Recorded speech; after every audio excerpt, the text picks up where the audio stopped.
yılma, belirgin halsizlik veya gebelik belirtilerinin devam etmesi halinde sağlık kuruluşuna başvurulmalıdır.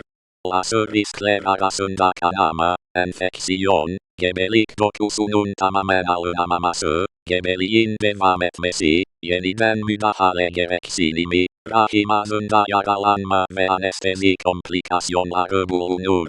Doktor ve klinik seçerken işlemi kimin yapacağı, ultrason ve kontrollerin fiyata dahil olup olmadığı, komplikasyon halinde nasıl müdahale edileceği, hasta mahremiyeti ve aydınlatılmış onam süreci mutlaka sorulmalıdır. Sonuç olarak seçim yalnızca fiyat ve konuma göre yapılmamalıdır. Gebelik haftası gecikmeden belirlenmeli, yasal süre ve kişisel sağlık koşulları dikkate alınmalı, işlem uygun donanıma sahip ruhsatlı bir sağlık kuruluşunda gerçekleştirilmelidir. Bu video genel bilgilendirme amaçlıdır.